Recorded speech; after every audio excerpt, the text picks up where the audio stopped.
All right, it's getting to be that time of year. Everybody's doing rookie mock drafts around this time. You might have already done one yourself, or you're preparing to do one. Well, we're going to do our own rookie mock draft. Right here, right now. We're going to do a 10-team setting, 3 rounds. We're going to go through it individually, each pick. We're going to try to analyze and evaluate all the picks as we go through them. Jake, are you excited? I'm pretty excited Yeah. to be doing rookie mocks. Oh man. I mean, yeah, I'm super excited. Like you said, it I think a lot of dynasty leagues have already kind of drafted. Uh, but there are still some out there that haven't.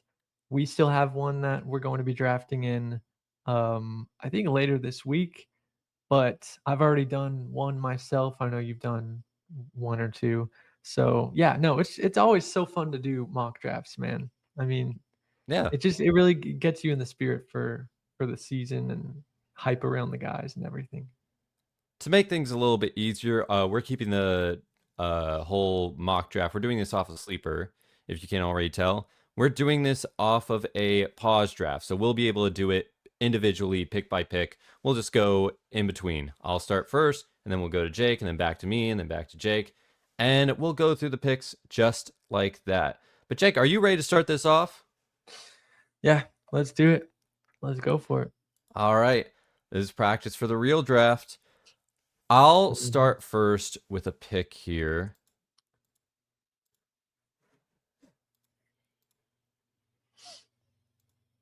And I'm going to pick Jeremiah Love as the first pick. Really? Really? Whoa. Who would Wow. have guessed? So you picked that right there. Jake, who Wow. would you do at number 2? Reach.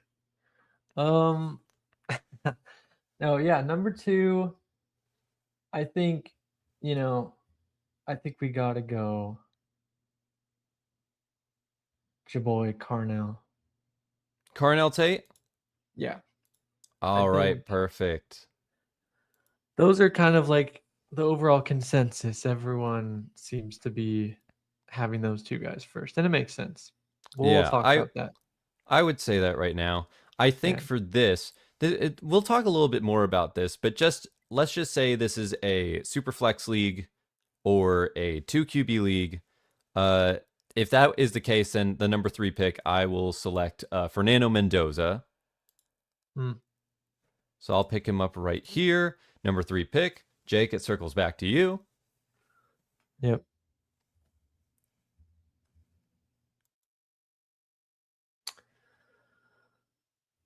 Um yeah, and obviously Kyle has to pick my picks because we're doing it, pick by pick. Yeah. So, I would say Kyle right here I'm between two guys. I'm between Tyson and Jordan Price, honestly, but I think it's safe to say Tyson um has the lead at the number 4 spot. Tyson.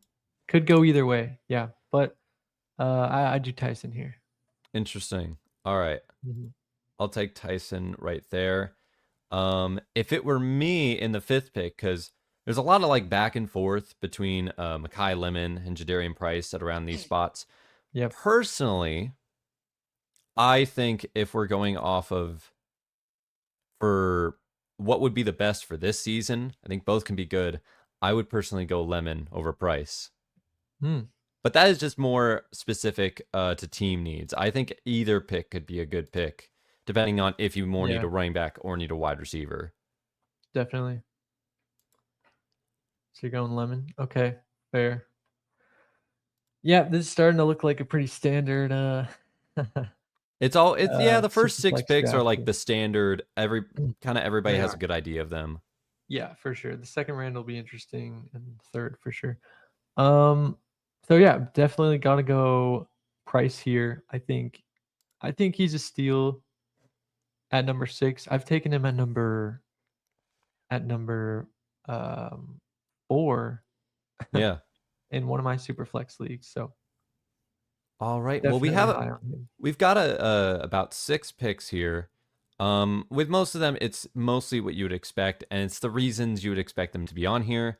Fernando Mendoza, if I would say if it's just a normal 1 QB league that you're in, he'd probably fall more towards like later in the first round, like around like Mm, picks 8 to 10. I'd say I think that's a fair spot. yeah, I think so. He's But really the only quarterback in this draft class that is starting out of the gate. So I think just because there's nobody else, like options are limited out of rookie QBs. Um, super flex league or not, he's going to be valuable. yeah. So, All right. Also, can we move this over just a little bit to see some of the other guys over here, especially once we start to draft more towards the end areas there. There we go. yes, all right. I was not paying attention there. I think for other stuff as well, it's for me personally, I would actually draft Makai Lemon over Jordan Tyson, which I that's not like a super popular opinion at the moment, but for me, I think that Makai Lemon is, at least if you're going by right now, I think he's slated to have a better season than Jordan Tyson. I think going on to an Eagles team that is missing AJ Brown, that feels like it needs someone to sort of step into that receiving role. I think Makai Lemon is very much set up to be his own part in the offense in the slot and to really break out in the sense of, I think on paper he could have just as good of a rookie season as anybody Hmm. competing for Offensive Rookie of the Year. Yeah, I could see it. I could see it. I mean, right, there's no AJ Brown, so it's tough to tell what the offense will do. Um, obviously, obviously Devontae Smith is there, and he's projected to take the bulk of the targets, but we don't know how how they're going to treat Lemon in this offense. He's a first round pick, so he's gotta be doing something. Yeah. Yeah. Let's see. Is there anything else specific you'd want to go for in talking about any of these picks, or do you want to keep going with the draft here? Um. Yeah. I think.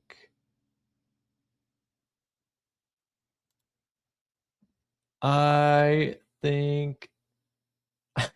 I think we kind of covered it. I mean, anyone that follows Dynasty, you know, has probably made up their mind on all of these guys. These are really the dudes in the draft that have serious value. Outside of these top 6 picks, it kind of drops off. So, I think we can move on. I mean, I don't really have Yeah. too much more to say. Hmm. Yeah, there is a sort of serious drop off after this where it feels like there's a lot less huge value. Like for when the 7th pick is coming up, like for the 7th pick, I think I'm gonna end up taking KC in this spot. I think I'll end up just yeah, I'll still take him there. I don't know. But I think he'll be okay in this spot. And usually I'm not hugely into the Browns right now. I'm not hugely into this offense. I don't know what their setup is, how they're gonna go with Shador, especially how it's gonna go with Deshaun Watson and how well he's been doing. But so it's kind of him and Denzel Boston, who I have high hopes for. It's just they're on a team that they could be one of the weakest offenses in the NFL. Yeah. No, I agree.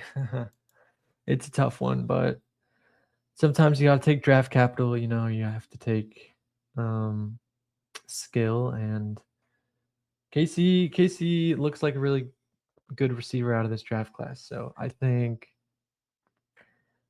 it's definitely possible he could do something, make Jerry Judy have a run for his money, maybe take over that wide receiver 1 spot. Yeah. That's what I think the hope is for that man. Um, let's see. So number 8, dude, this draft really just gets tougher to pick as you go on. I think it's like Um, the late first round's tough to pick, but then once you get into the second round, you start having guys you like and it becomes a little clearer. Yeah, that's true. I will. I'm gonna have to go with Omar Cooper here. Hmm. Almost said Amari Cooper. Um, yeah, because I think you know, honestly, I'm kind of just going on that draft capital, and I do think he's a pretty good wide receiver. You watch the tape, his tape, he was really good in college. I think that he can be the clear number 2 on the team, and I'm a little worried about Kenyon Sadiq, but um, I don't know. He's a little injured right now, so I don't know. I'm just hoping for the best, Hey, picking Amari Cooper. speaking of the devil, I'll take Kenyon Sadiq at number 9. I Yeah. know that there is a little bit of worry about his production in college, like how much they actually like uh do for Oregon, like how much was he actually a part of the offense? He statistically didn't do as much as you would hope for someone drafted as high as he is, but you also look at the intangibles, you look at how fast he was at the combine, you just Mhm. look at the size, you look at he has all the makings of what a top tight end could be. And let's not forget that the track record for tight ends the last few years has been very, very strong. It seems like every year there's a new rookie tight end that comes in and completely shakes everything up. Sam Yeah. Laporta, then there was Brock Bowers, then last year there was Colson Loveland and Tyler Warren. So he has a very good chance of keeping the ball rolling. We'll just have to see. Because you're right, they did draft Amari Cooper Jr. It depends on who develops quicker into the system. There is Mason Taylor there, but I'm willing to bet on potential with Kenyon Sadiq. Yeah, I like that. I like that. And he's not much of a blocking tight end from what I understand. He is really set up as like a slot type of receiver Yeah, in the way uh he's been at tight end in college. So I think they'll use him like that. And yeah, it should be interesting to see who gets the bulk of the receptions from these guys out the gate. Um, we will have to see, but I do like Kenyon Sadiq there. I think that's a good spot for him. yeah. End of first round. What are you looking at? End of first round. I'm gonna have to also go with the tight end. I'm going with Eli Stowers. Yeah, yes. Yeah, If we I want to talk think about tight ends that can't block, no, exactly. He was what like the worst pass blocker well, because in it wasn't his natural position. yeah, He's he only was been tight end quarterback. for 3 years. Mhm. Started out as a Yeah. quarterback in high school, went to Vanderbilt. I But he was the like, most productive tight end in terms of yardage, I think, in this yeah, whole draft class. So I think people might like his where he's going more than Kenyon Sadiq, the Jets versus the Eagles. yeah, It's a much better position setup for him. You know he's not going to be set up in the run better blocking at team. all. Hmm. The only thing that kind of worries me is we don't know how exactly they're going to set up their offense, or even if I'm high on my Kyle Lemon, but who knows? Maybe they decide this season that they're going to spread the ball around more to other players. My only worry was if we're trying to follow like the tight ends of the Philadelphia Eagles. You look at what Dallas Goedert did this last season, and I almost saw that as a statistical outlier to what he's done throughout his career. He's never had a finish that high because for some reason he was a huge part of touchdowns that year. In all other seasons, he would get 2 touchdowns, 3 touchdowns, 4 touchdowns in a season. Last year, he got 11. So he was just a major part of that specific offense, the Kevin Petula offense, that doesn't exist anymore. They have a completely new offensive coordinator. So Yeah, I think if he has a similar role to Goddard, it doesn't automatically mean he's going to have incredible fantasy success. I think it will just depend on how much he's used in the red zone. Mm, definitely. And he is obviously someone you have to wait on because Goddard is still there. But as soon as Goddard, gets an injury or once his contract is up, we will probably most likely see Eli jump into that position, and even before Goddard's out, we could see Eli getting some reps in early. So someone you have to wait on, but could be definitely be worth it. Yeah. We can move this All over. We're right. starting up the second round here, so we got to move this all the way to the end. Second round. I guess I'll go with him just because I'm high on the player and I really liked watching his tape and I really like what he could bring to this offense. I don't know exactly what is going to happen being a part of the Cleveland Browns, but I'm going to select Denzel Boston. Oh I think wow. he's the best, probably overall receiver still left on the board. Hmm. Yeah, I think that's You're just hoping for good fact. opportunities with him. If he can somehow like break out of that pack. Really, yeah. And at this position, he could even be a steal because you think about it, you know, him and KC were drafted one position after another, or one spot after another in the NFL draft. It was KC, and then the Browns' next pick, early second round, was Boston. So, really, he actually could be the number one on this team. I mean, you don't really know. They're two totally different styles of players. He's the big X guy, and Casey's more of the slot guy. But um, yeah, I've been seeing a lot of hype out of him in camp, and it could be really interesting to see which one of those two guys makes it out on top. Right? But Then this we have next, this second pick here. What are you thinking yeah, of? honestly, man, I think you said this was a super flex league, Yeah, we'll right? we'll we'll Yeah. say it's a super flex league for this. Okay, that's what we're going with. I think we kind of, I mean, I kind of forgot about this guy for a second, and he's just kind of a long wait time potentially.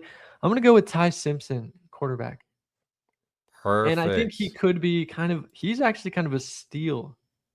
I think at this spot, Kyle, because I mean, let's be honest, you know, he's got a lot of time Well, that's the potentially. thing. He's a steal depending on your patience. Yeah, exactly. But um, long term, this guy is gonna take over for Matthew Stafford.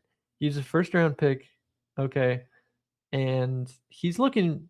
I think he looks pretty good, um, in training camp and all that. Obviously, we'll see how he continues to grow, because he's got some time. But yeah, it's a high powered offense. I really like Ty Simpson here for the long haul. I'll wait on him. Yeah. All right. Number 13. Okay. All right. I'm going back to receiver again. Oh, I'm going shoot. back Don't to tell wide me. receiver and Don't tell me. I'm going Chris Bell. I'm going to go Dang. Chris Bell of the Dolphins. And I've That's a I've said it reach. before. I've said it before in previous videos. I think Chris Bell is a lot better than where his draft capital was. It's the injury holding him down. He might start the season on the pup list. He might be ready week 1. We don't really know yet, but he seems like a guy that is most likely to stand out in a completely dead and depleted Miami Dolphins wide receiver core. Yeah. And his hype would be a lot higher if it wasn't for the injury, because he probably would have been drafted early second round, maybe even sneaking his way into a first round as a wide receiver. So if you have, if you've got the patience, or if you've got decent enough depth to wait on Chris Bell for this season, then I would go with him. I unfortunately wanted to pick him up in a league, but I couldn't because I didn't have any depth at wide receiver at all. So I was afraid of actually waiting that amount of time because I needed to some spots to fill. Yeah. No, it's he's an interesting one for sure. I mean, coming out of an injury, he could have been a first round pick, potentially projected as a first round pick if he didn't get injured in college. And he still has that injury. Um, so I'm not exactly sure what his timeline is. I know he'll be back sometime this season, and or he's projected to. So hopefully, he could be their guy. It's pretty much wide open, like you were saying. So Yeah. um, Are you very thinking interesting. wide receiver for your next pick, or are you going to go in a different direction? Shoot, man, don't rush me, bro. Don't Well, rush me. because we're I at the got it. I point got it though. now, I got there's it. not going to be a lot of tight ends drafted. There's not going to be a No, lot of no, QBs drafted for a while. no. I'll tell you, Kyle. I'll be honest, straightforward with you. I'm actually going with a running back. Mm, Yeah, because although I do think there are some underrated receivers out there, there are some underrated running backs just as much, and I think that Nicholas Singleton should go in this spot right here. mm. I'm gonna be honest. I love that. I Yeah, think that's great. dude, Nick Singleton, man. Okay, this is very poor, I guess you could say, um, compared to previous seasons. It's a poor It's a poor man's draft running back class class. for running backs. Yeah, exactly. And Nick Singleton is an interesting guy. He he kind of shared the backfield with another dude who we'll probably see later, but was one of the most efficient running backs in all of, well, college football last year, but all time for Penn State. So Hmm. very interesting guy. Scored a lot of touchdowns, had a lot of yards, and sharing the backfield with another guy that also did that. So I think he could be an interesting guy to watch. And he was drafted a little bit later. I think he was like a late fourth or fifth round pick. It was fifth round. Yeah, fifth. So um, a little bit of a shot in the dark, but like there's not a lot of depth on Tennessee's team for running backs, right? We got Tony Pollard and Tajay Spears, and Yeah. that's like, I think let's be honest, those Singleton guys. of any of the late round running backs, Singleton has the best chance, I think, Yeah, to he get he's that a opportunity. he's a clear three down guy, and that's what I think I like a lot about him. He has that potential more than Tajay Spears, and Tony Pollard's getting older, so someone's got to take the reins eventually. So yeah, I think he's deserving of Yeah. the 204, honestly. I think the earliest route that I could see him trying to go to is they might really love Tony Pollard for first and second down as just a pure runner because we've seen it. We even last season he was probably the one like decent bright spot of that offense actually keeping it Mhm. moving. He just didn't look amazing for fantasy Yeah, because he didn't get a lot of touchdowns, but if you look at the score week to week, he was consistently pulling out good yards. So I think the yeah, best thing for Singleton moving forward is hopefully he'll get a chance on third down. He'll get a chance to catch passes, and that could show off a little bit of what he can do. yeah. I agree. I'm with that. I'll go over to 15, and I'm going to actually go for a running back as well. Um, Only because I think I can get certain guys I like a little bit later. Because Jonah Coleman usually goes around this pick, sometimes a little bit higher. But I What do don't you like about understand. that guy? I like the way he runs. I like how he is this like Mike Tolbert, like small, big bowling ball of a man type of Mhm. runner. Um, I think him being in the middle of the second round actually fits. I see a lot of people trying to draft him end of first. early Yeah. second, but I don't get why that high, because I he's don't not, either. because he's the backfield is crowded. It's too crowded. It's too crowded, and the problem is he's not fighting. He's not a pass catcher. So that's not the part of his game that he excels at. So he's not fighting for third down rolls. That's already given to RJ Harvey.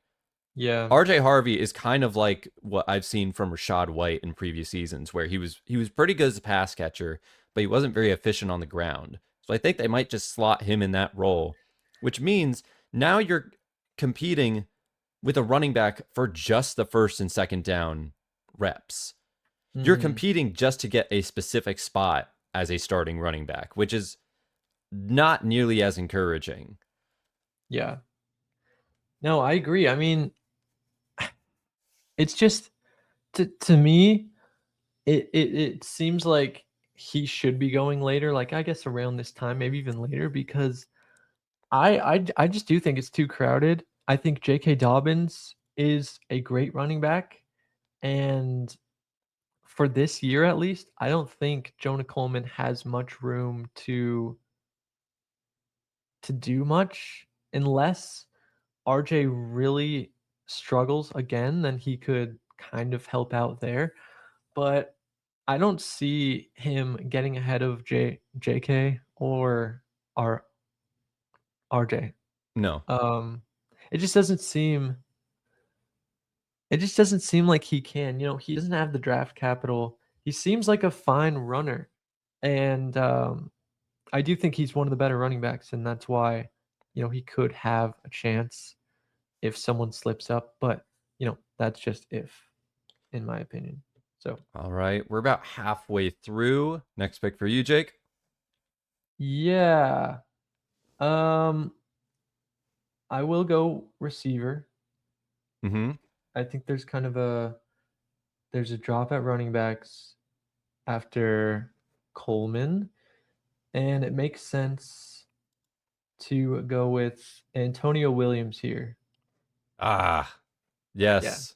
I no, I've really fallen for Antonio Williams recently. for sure. I've even seen him go ahead of this spot. You know, Yeah. people are really high on him, and I think for good reason. There's like no one except for Terry out there, dude. Well, it's when you watch the film, it becomes very obvious that he's very much resembles Debo Samuel, and Mm, they're not bringing Debo Samuel back. At least that's not in the immediate plans. yeah. So it seems like they drafted him to sort of take on that role of like, hey, we have this now hole in the offense of we need a versatile guy. Let's bring this guy in. Hmm. And it's going to be very interesting because I think the opportunities will be there immediately. It will just be dependent on, okay, is he actually going to come in and very quickly become a Debo Samuel type player, or does he just become more of just a gimmicky gadget guy that's just Right. like used on a few plays? Yeah. Because we've seen a lot of guys hyped up, and then it's just like, oh, you'll get a fun running back run around the outside play and a couple catches, and that's Hmm. it. Yeah. Yeah, I agree. I mean, I like his prototype. I think he could do everything. To me, he does seem like a gadgety guy that can kind of just run across the board and be whoever they need him to be. Um, and I think that works Yeah. for Washington's needs. So And they need someone. All they got they is do. McLaurin right now. Exactly. They need a hero. All right. Next up is And it is me. you. I will also go receiver. Okay, okay, And here you I go. will go Ted Hurst. Woo. Ted All right. Hurst. This guy has got some dog in him. He's got some dog in him, man. If you watch him play, he looks legit. Even even the freaking commentators when I was watching some of these highlights were calling that he was going to get the touchdown pass before it happens because he Huh. was just that much better than the competition he was playing Mhm. at the time. But what I find interesting is that he's going onto a team with the Bucks that are very much have their offense set up in specific roles. Like with Mike Evans going, the question is not, well, then who is going to, how are they going to allocate those targets to like Emeka Egbuka and Chris Godwin? It's like, no, Mike Evans has a role. Emeka Egbuka has a role, and Chris Godwin has a role. With Mike Evans out, we need someone to slot in to that alpha X receiver role.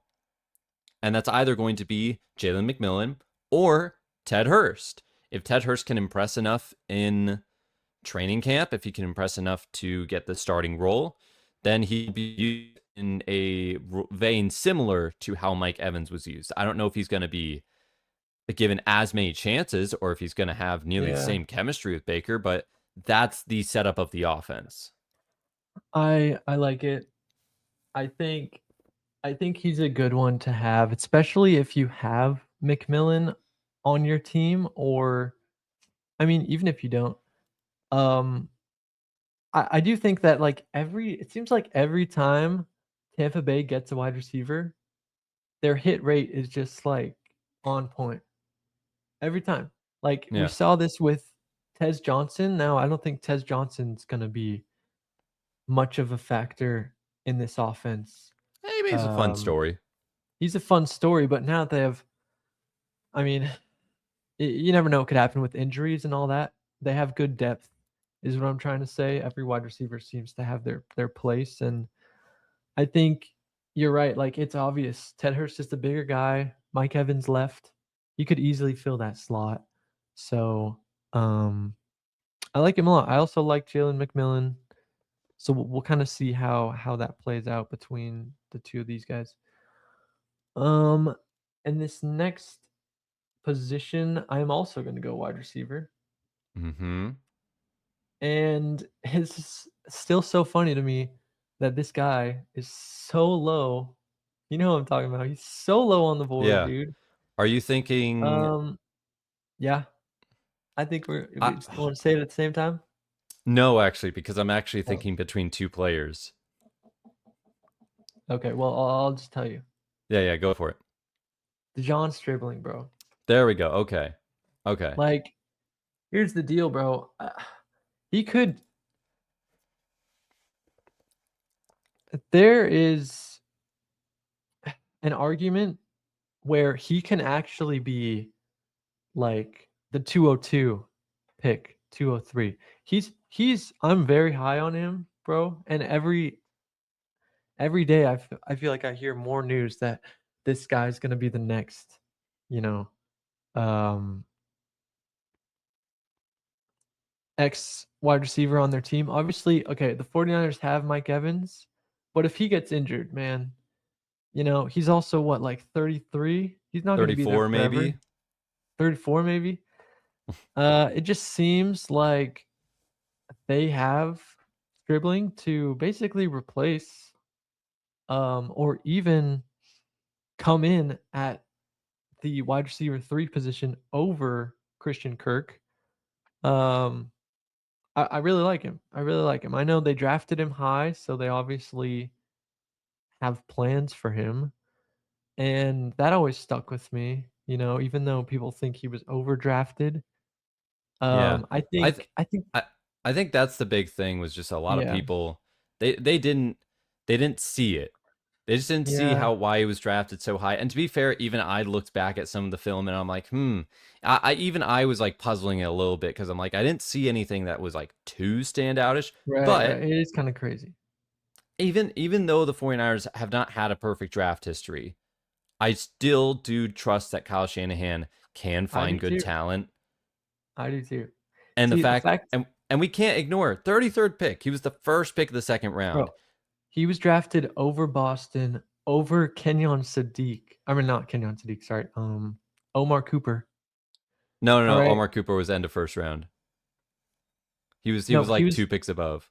I know, but they could have had Omar Cooper, and they traded down out of Oh, the okay. I first know what you round. mean. Their first pick in the draft was in the second round because they traded down to get DeJohn Stribling. So it's just crazy, man. Jake, you want But to talk about anyways, disrespect? This guy doesn't even have a profile picture. does he not really? Look at it. Look at it. Wow. There's no picture there. That's disrespect. And that They is didn't even think you would disrespect. draft him. He's got one there though. Yeah, he's got one there, but I mean, I just meant like up at the front. But whatever. All right. Anyways, 19th pick here. And it's starting to really thin out. Starting to get pretty thin up here. Um, I am gonna do, just for the fun of it, because we've been doing wide receiver for a bit. I'm actually gonna go running back. okay. And for this, I'll go Mike Washington. And the only reason Ooh, I'll do Mike okay. Washington is That's not only reach. did he maybe a little bit, but the one thing that we Reach. don't know about the Raiders is that, remember, it's Clint Kubiak's team. Seahawks offensive coordinator now becomes Raiders head coach, and he liked to use multiple running backs. And he talked about that there is a real possibility that Ashton Genty might not be the only runner on that team. Now, to what sort of role this sort of backup would be, if it's Washington, if it's someone else on the roster, but Mike Washington can definitely be that guy. To how many carries he would get a game, to how much of a part in the game plan he would have, I'm not exactly sure. But of all the running backs that are left, he's the only one that has any real like shot of like being part of a game plan. Hmm. So that's just my only reasoning for going for him next. Yeah. I don't want him to do that. I want Ashton Genty to take as many carries as possible. But if he is going to go in that direction, then Mike Washington could be a much better value pick than a lot of people might think. I like it. No, it makes sense. It makes sense. He could definitely be an intriguing piece to the Raiders puzzle. Um, and he's like what the fat one of the fastest running backs in the draft. So Yeah, that's what got him is in the draft. yeah, that's always that always seems to do pretty well for certain guys.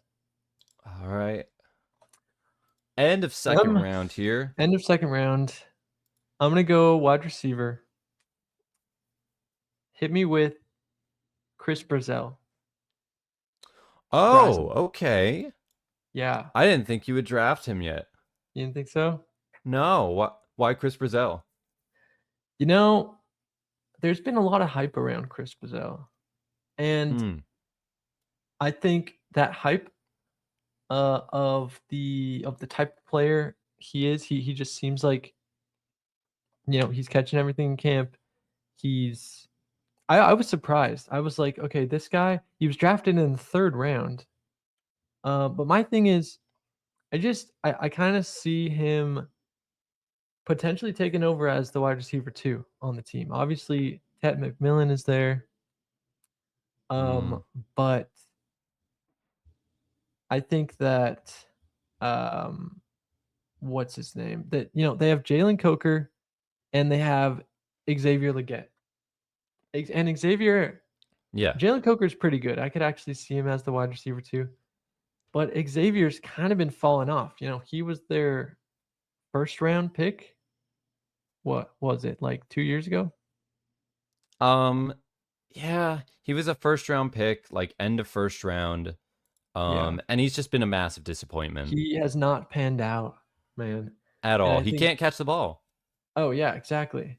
And I think that's why they got Brazel just to kind of, you know, fill that need for a good wide receiver, 2 or 3. So, I don't know. I'm gonna take a chance. I like him. I like Hmm. him there I think compared to some personally, other guys. I'm not super big on Brazil. I think they just like Mm. him in camp because he's just doing the things that Xavier Leggett can't do, which is catch the ball. Could be. I I just see That's him fair right enough. now as just for what they drafted him as, which is just to be that vertical threat that Leggett currently can't be for them. Yeah, And I just still like Jalen Coker more as a player. I think actually Jalen Coker is very underrated. I Uh, think so too. but that's just for me. Fair enough. But now that we're in the third round here, let's do a little something different. Now we're in the third round. Let's do a faster version of this. Let's just do a lightning round and let's just Yeah, get through all the picks. And then at the end of it, we'll talk about any of the few players we actually want to mention. let's do it. All right. So I'll go select 21. I'll do. Come on. You know what? I'll do Jeremy Bernard. I'll do Jeremy Bernard. Why not? Okay. What do Quick, you think, quick. Pinot? Why do you like him? Real quick. Well, Jake, we'll get into that when we get through the Oh, round. I see, I see, I see, I see. All right. I'm gonna go Zachariah Branch. Zachariah Branch. Yeah, yeah.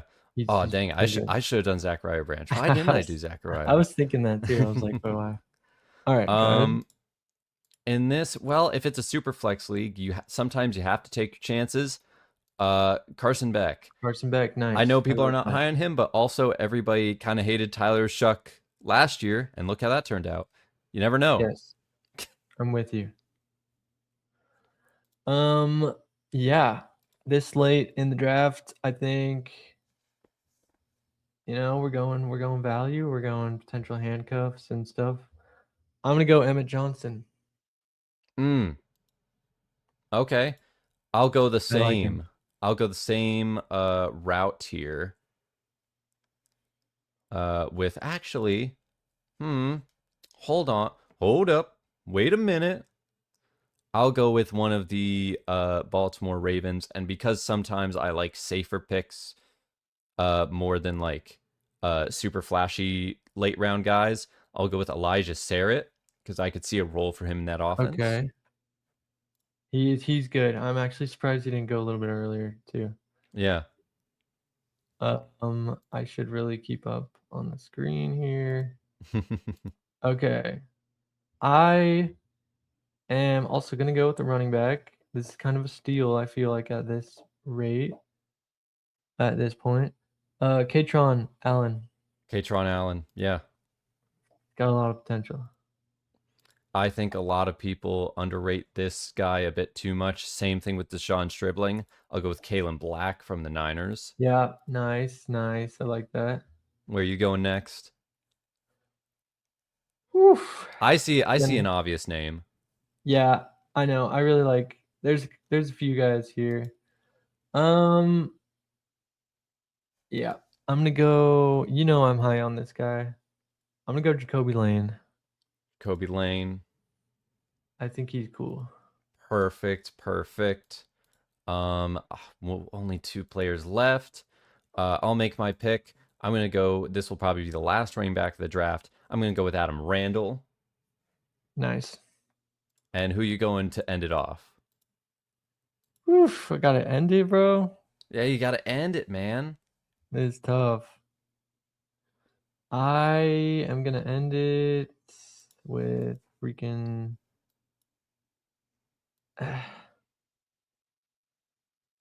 Maybe you help me out. Maybe you help me out. I think I'm between Malachi and Skylar Bell. Ooh, Malachi Fields. I think Malachi is in a bit of an easier position to stand Yeah. out, but Slot. Skylar Bell's on a better offense. That's true. That's true. You know what? I'm a Keon Coleman guy. I'm holding out for him, so I like him better than Skylar. I'm gonna go Malachi Fields. Okay, cool. Yeah. Well, then let's see here. Throughout the whole third round, are there any few players that you can think of like that you want to talk about a little bit specific reasoning for? Because I have a couple that I'd like to get through. I'll talk about a couple Go running for backs it. real quick. Sure. First I'll talk about Kalen Black, just because like almost the same reasoning as Deshaun Stribling. Niners are very high on him. He was drafted in the third round. Interesting player. He wasn't even in the draft, but they seem to like him a lot. Um, Wasn't in the combine, you mean? Sorry, yeah, wasn't in the combine, but Mhm. what I find so interesting is that nobody is paying attention to the fact that this guy could be their backup running back for the Niners, for a guy that loves to get hurt every other season. Yeah. And historically, Niners running backs always do well in that system.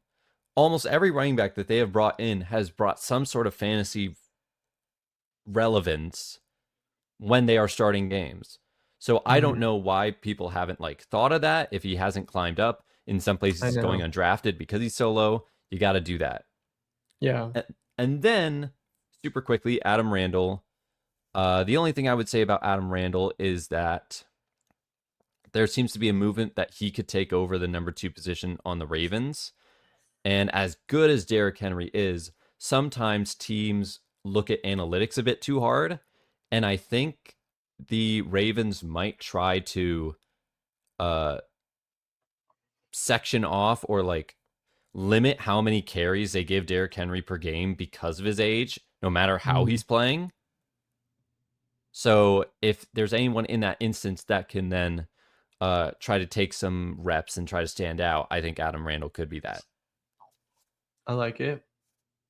I agree. Didn't the this is kind of a fun fact, but didn't the owner of the Ravens, like, have his hand in kind of picking Yeah, Adam Randall too? Yeah. he basically came up to them and he's like, "Hey, I thought it would be cool. I really want to like make a pick in the draft." And they Mhm. gave him like that option and they're like they gave him like a 5th round pick and they were like we're surprised cuz he actually like really did the work and he really studied and he really liked Adam Randall and it Yeah. ended up working out for us cuz we liked Adam Randall too. Mhm. Yeah, that's kind of a cool, That's fun. uh, little thing, and also would maybe point to him getting work, because if the owner wants him, then it's like, he has the money, so Yeah. but this is a weaker draft class, but every draft class has people that slips through the cracks. So, even in this draft class, you could draft someone in the 3rd round, or you could pick someone up off the waivers that is a steal. So, do your research on guys, pick up guys that you like. This is kind of that draft class that you can have fun with and mess around, I think. Yeah. So, yeah. All right. Well, in a complex fantasy world, just remember to stay simple. Thank you so much for watching. God bless everyone. Thank you.